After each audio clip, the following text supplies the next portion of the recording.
Hi students, I'm here to just give you a few strategies and reminders on how to know what the different text structures and text connections are. There are 5 text structures. They are sequence, cause and effect, description, compare and contrast, problem and solution. I have my friend Amy here that's going to help us out with understanding our text structures. Our first text structure is sequence of events. So when we talk about sequence, you are looking to see that events are happening in order. So we're going to talk about some clue words that you can find, and I will also give you an example. Some of our clue words include first, next, then, finally, before, after, later, at last, afterward, eventually, the next day.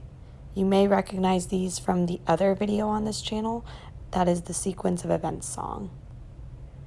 Now, Emmy is an animal and she needs to be fed every day, so I'm going to show you a paragraph of an example of what sequence would be in real life for when I feed Emmy.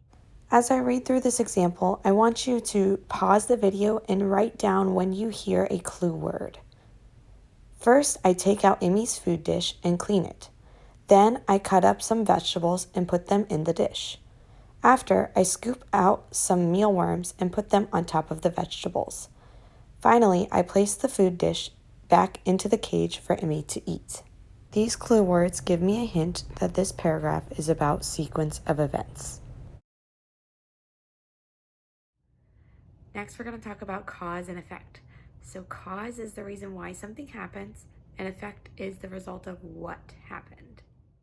Some clue words for cause and effect include so, because, since, as a result, due to, thus, and consequently. Now let's look at an example of cause and effect in a paragraph using Emmy. As I read this paragraph, pause the video to write down any clue words you hear. Emmy was running around all day. Since Emmy was running around, she got tired. As a result, Emmy wanted to sleep. So Emmy fell asleep on her hammock. These clue words I circled tell me that this paragraph is cause and effect. The cause is that Emmy was running around all day. The effect is that she got tired. Next, we're going to talk about description. Description is when you are describing a person, a location, an event. In this case, we're going to be describing Emmy.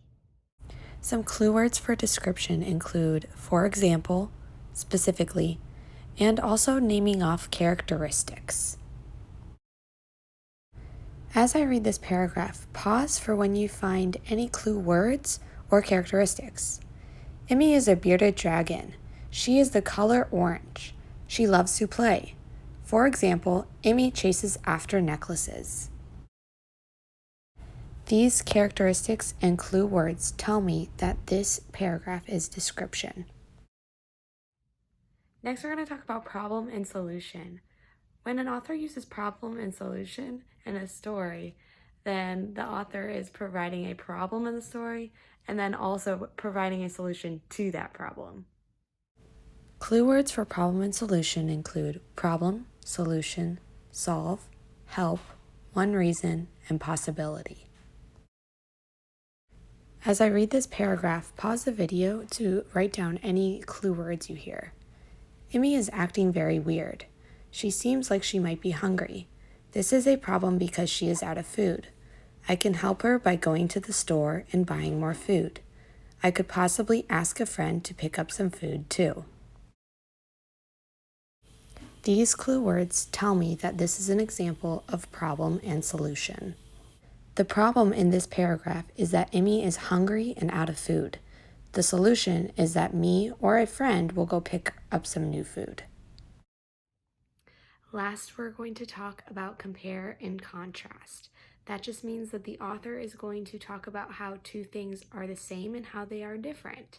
For this example, we're going to be comparing Emmy and me. Clue words for compare and contrast include similar, different, same, both, alike, like, unlike, as well as. As I read the paragraph, pause the video to write down any clue words you see. I have soft skin, unlike Emmy, who has scales. We are different because I eat sandwiches and Emmy eats crickets. Both of us eat apples as well as drink water. These clue words tell me that this paragraph is an example of comparing and contrasting because we are comparing Emmy and myself. Emmy and I appreciate you watching our video and learning more about text structures. I hope this video helped you to better understand them and looking for those clue words.